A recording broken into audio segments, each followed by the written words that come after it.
Assalamualaikum warahmatullahi wabarakatuh. Kepada yang terhormat, kepada Ibu Nailur selaku dosen pengampu mata kuliah Bahasa Indonesia dan teman-teman pemateri yang saya banggakan. Alhamdulillah, marilah kita panjatkan puji syukur kehadirat Allah Subhanahu wa taala yang telah melimpahkan nikmat dan karunia-Nya kepada kita semua. Salawat serta salam mari kita curahkan kepada junjungan kita Nabi besar Muhammad SAW, sehingga kita dapat berkumpul secara virtual di dalam Meet ini dalam rangka menyampaikan esai dan juga mendiskusikan sebuah materi tentang anggaran dasar penerus bangsa mencegah korupsi dalam negeri. Sebelumnya perkenalkan, nama saya Fitria Aulia Rahma. Saya di sini sebagai moderator yang akan membimbing jalannya diskusi pada pagi hari ini. Perkenalkan nama anggota saya, yakni ada Krisnawati Nur Hafisa, kemudian ada Rizky Ali Reza, Alvina Damayanti, Nora Intan Fahrani, Maksuna Ulfa, Safira Mahdafikia, dan Naila Aulavina yang hari ini terkendala hadir. Oke, rangkaian acara yang akan kita lewati adalah satu sesi pembukaan, yang kedua penyampaian materi, dan kemudian nanti akan dilanjutkan sesi tanya jawab secara selanjutnya nanti, kemudian langsung ke sesi penutup. Baik teman-teman, langsung kita mulai pemaparan materinya. Untuk materi pertama saya persilahkan. Baik, Assalamualaikum warahmatullahi wabarakatuh. Di sini saya akan sedikit menjelaskan pengertian tentang korupsi. Apa sih itu korupsi?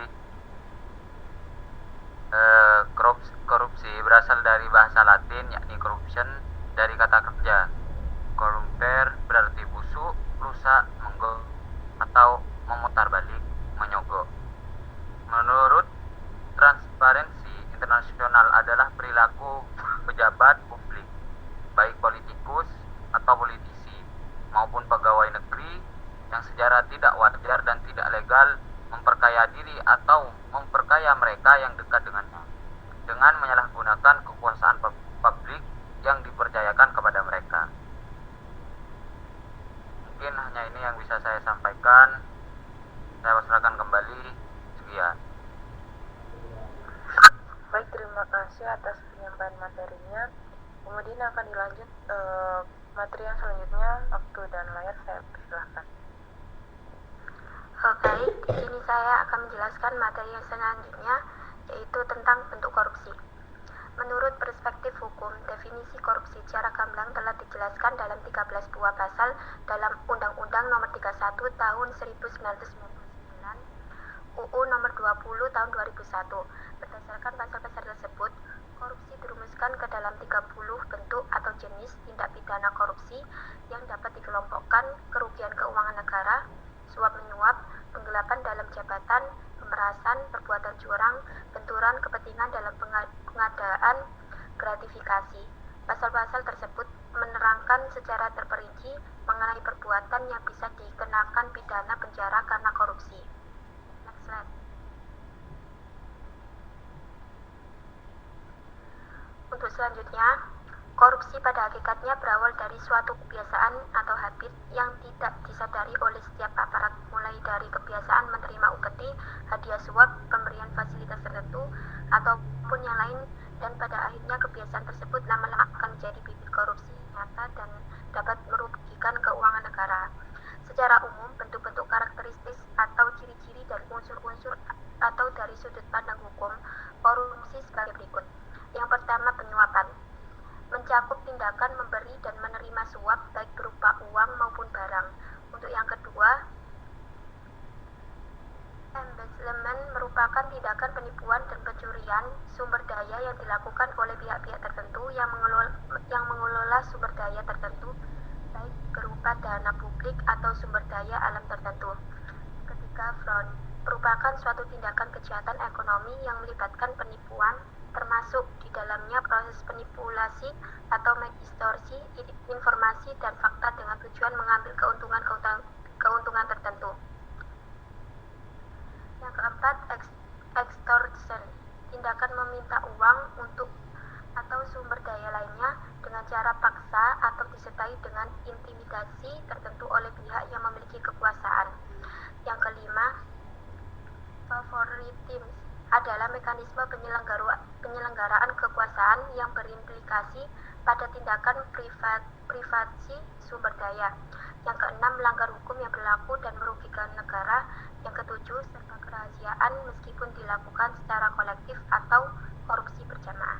Baik, itu saja materi yang dapat saya sampaikan. Saya kembalikan kepada moderator. Baik, terima kasih atas penyampaian materinya. Kemudian untuk materi yang selanjutnya tentang peran pemerintah, waktu dan layar, saya persilakan. Baik, terima kasih kepada moderator. Di sini saya akan menjelaskan peran pemerintah. Kaitan dengan pemberantasan korupsi, pemerintah telah merumuskan kebijakan yang diwujudkan dalam beberapa peraturan perundang-undangan, antara lain yaitu Undang-Undang Nomor 28 Tahun 1999 tentang penyelenggaraan pemerintah yang bersih dari dan bebas dari korupsi, kolusi, dan nepotisme. Mencermati peraturan perundang-undangan yang begitu memadai secara kualitas maupun kuantitasnya, maka dari sisi infrastruktur hukum hampir dapat dipastikan bahwa negara kita merupakan salah satu negara yang paling banyak memiliki regulasi yang berkaitan dengan pemberantasan korupsi. Tentunya dengan harapan agar dapat mewujudkan penyelenggaraan pemerintah yang bersih dari sekian banyak kriteria kepemerintahan yang baik. Upaya yang dilakukan pemerintah dalam pemberantasan korupsi di daerah yaitu dikeluarkannya Instruksi Presiden Nomor 5 Tahun 2004 tentang percepatan pemberantasan korupsi. Dalam rangka mewujudkan pemerintah yang bersih dan bebas dari KK sebagaimana tertuang dalam visi dan misi strategi nasional dan rencana aksi nasional pemberantasan korupsi. Instruksi Presiden Nomor 9 Tahun 2011 tentang rencana aksi pencegahan dan pemberantasan korupsi menetapkan 6 strategi, yaitu strategi bidang pencegahan, penindakan, harmonisasi peraturan perundang-undangan, penyelamatan hasil aset korupsi, kerjasama internasional, dan strategi bidang pelaporan. Berbagai instrumen tersebut menunjukkan komitmen pemerintah dalam upaya pemberantasan tindak pidana korupsi. Upaya itu harus dijalankan secara sinergis, saling mengisi atau satu sama lainnya. Jangan sampai muncul ketimpangan yang pada akhirnya akan menghambat gerakan tersebut. Bukan sekedar membuat aturan normatif yang berkualitas, namun diperlukan juga kualitas moral aparat penegak hukumnya. Jadi bisa dilihat dari konteks kebijakan publik, maka regulasi yang ada merupakan bentuk kebijakan yang diambil oleh pemerintah dalam upaya pemberantasan tindak pidana korupsi. Sekian yang dapat saya sampaikan, saya kembalikan lagi kepada moderator. Baik, terima kasih atas penyampaian materinya. Untuk materi yang selanjutnya tentang peran masyarakat, kepada teman yang menyampaikan materi, waktu dan layar, saya persilahkan.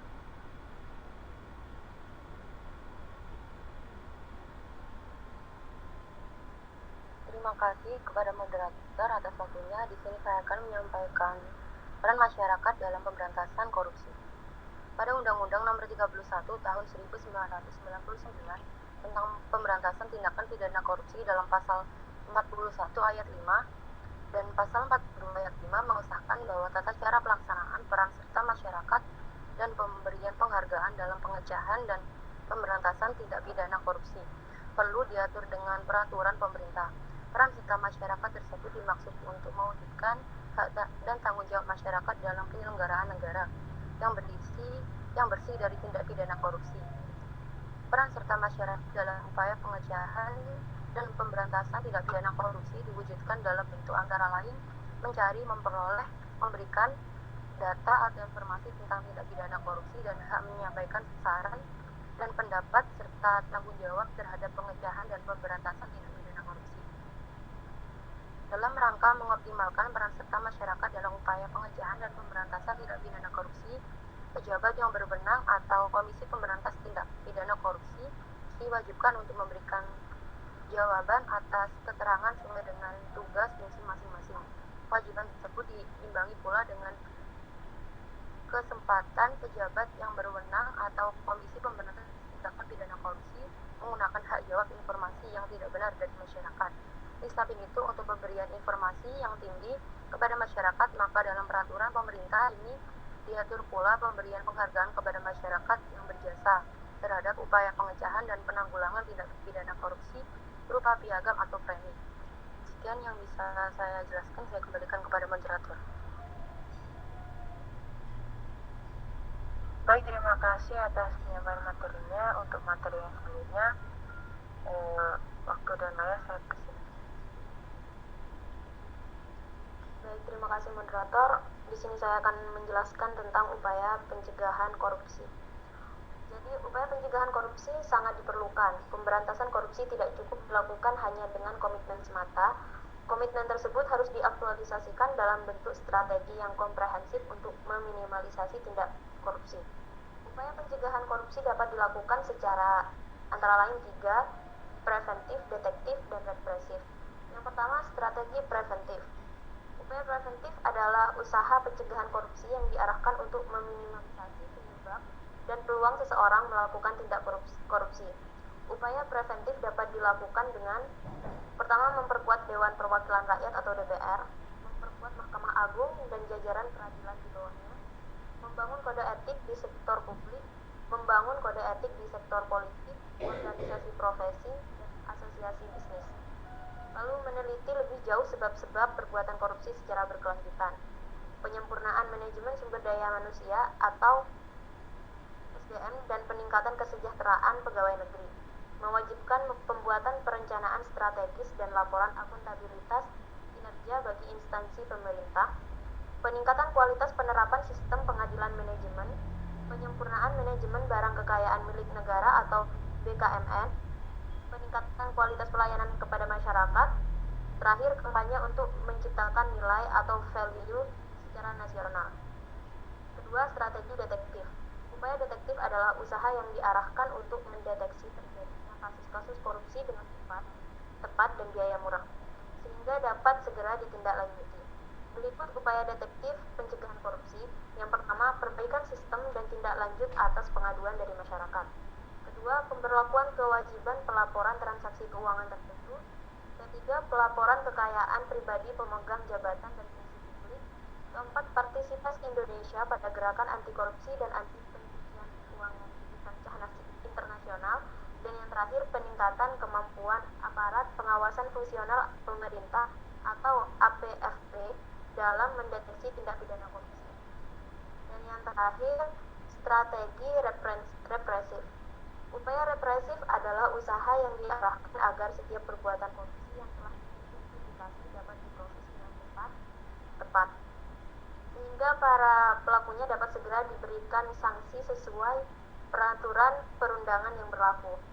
Upaya represif dalam pencegahan tindak pidana korupsi adalah penguatan kapasitas badan atau komisi anti korupsi, penyelidikan, penuntutan, peradilan, dan penghukuman koruptor besar dengan efek jerah, penentuan jenis-jenis atau kelompok korupsi yang diprioritaskan untuk diberantas, pemberlakuan konsep pembuktian terbalik, meneliti dan mengevaluasi proses penanganan perkara korupsi dalam sistem peradilan pidana secara terus-menerus, pemberlakuan sistem pemantauan proses penanganan tindak pidana korupsi secara terpadu, publikasi kasus-kasus tindak pidana korupsi secara beserta analisisnya, dan terakhir pengaturan kembali hubungan dan standar kerja antara tugas penyidik tindak pidana korupsi dengan penyidik umum, penyidik pegawai negeri sipil atau PPNS, dan penuntut umum. Mungkin sekian yang dapat saya sampaikan, saya kembalikan kepada moderator. Baik, terima kasih atas penyampaian materinya. Untuk materi yang selanjutnya, waktu dan layar saya persilahkan. Baik, saya di sini akan menjelaskan tentang hambatan dalam memberantas tindak pidana korupsi. Hambatan dalam memberantas korupsi dapat diklarifikasikan sebagai berikut. Yang pertama, hambatan struktural. bersumber dari praktik para penyelenggara negara dan pemerintahan dalam membuat penanganan tindak pidana korupsi tidak berjalan sebagaimana diharapkan. Terjadinya ketidakefisiensi birokrasi dan meningkatnya biaya administrasi dalam birokrasi. Hal seperti ini terus berlanjut tanpa adanya terobosan yang pasti dalam penyelesaiannya. Yang termasuk dalam bagian praktik penyelenggara ini adalah egoisme sektoral dan institusional yang mengarah pada pengajuan dana dalam jumlah yang cukup banyak untuk sektor dan instansinya atau golongannya tanpa adanya pertimbangan matang atau memperhatikan kebutuhan ekonomi nasional secara menyeluruh dan berupaya menutupi penyimpangan yang ada di sektor dan instansi bersangkutan tersebut. Fungsi pengawasan yang tidak efektif, lemahnya sistem dalam pengendalian intern yang ada korelasi positif dengan berbagai penyimpangan dan intervensi dalam pengelola kekayaan negara dan rendahnya kualitas publik, serta koordinasi antara aparat pengawasan dan aparat penegak hukum yang melemah. Yang kedua, hambatan kultural. Hambatan kultural ini bersumber dari kebiasaan negatif yang telah berkembang dalam masyarakat, yang termasuk dalam bagian atau kelompok ini yaitu masih adanya sikap sungkan dan toleran di antara sesama aparatur pemerintah yang jelas menghambat penanganan tindak pidana korupsi. Kurang terbukaan pimpinan suatu instansi sehingga sering terkesan toleran dan melindungi pelaku korupsi. Campur tangan eksekutif, legislatif, dan yudikatif dalam penanganan tindak pidana korupsi.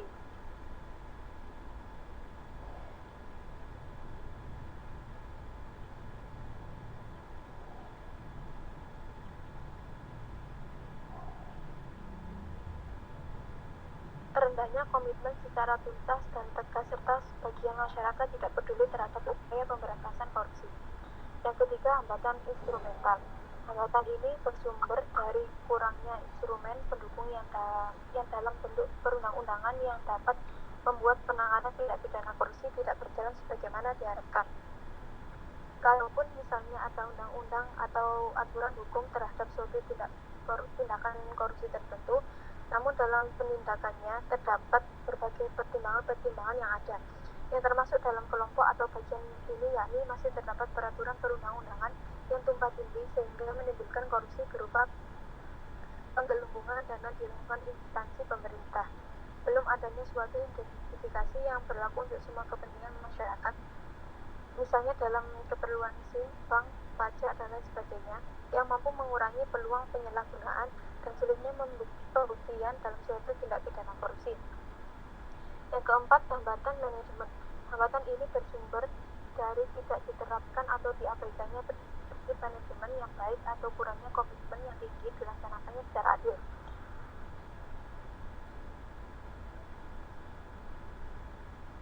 Akuntabel dan transparan yang membuat penanganan tindak pidana korupsi tidak berjalan seperti yang diharapkan semestinya.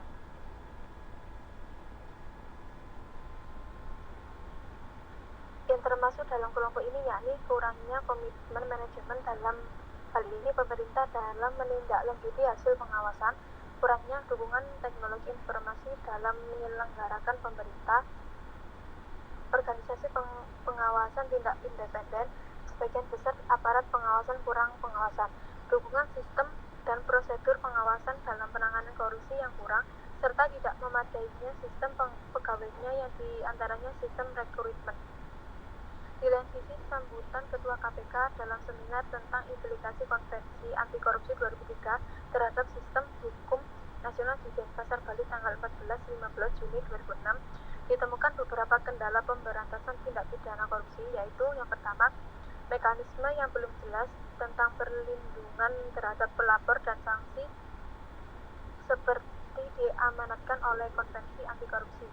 Yang kedua, mengenai informasi perbankan terkait dengan seseorang yang diduga dalam suatu tindak pidana korupsi sangat sulit didapat.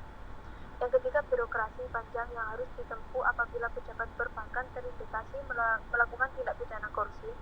Yang keempat, belum ada sanksi yang jelas bagi pejabat negara yang tidak melaporkan harta kekayaan. Namun demikian, walaupun pemberantasan tindak pidana korupsi ini sangat sulit, tetapi harus tetap diupayakan penyelesaiannya, karena jikalau tidak dilakukan atau semakin membahayakan bagi kelangsungan hidup masyarakat, berbangsa, dan bernegara, Sebab dengan adanya korupsi manajerial, pemerintahan menjadi kacau balau, dana tidak efektif dan efisien. Sekian penjelasan dari saya, kurang lebihnya saya kembalikan kepada moderator. Baik, terima kasih atas penjelasannya.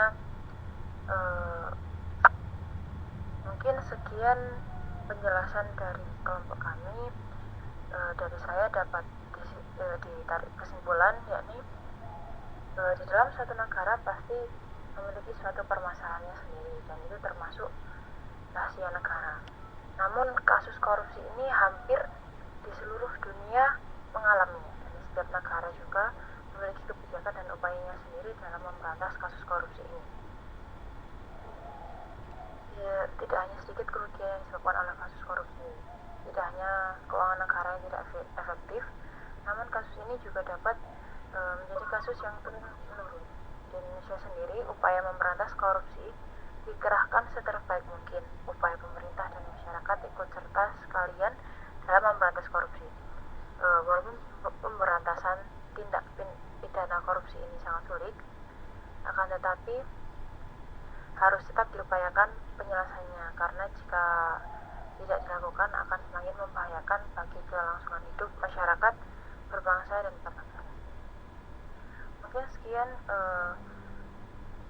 pemaparan materi dari kelompok kami.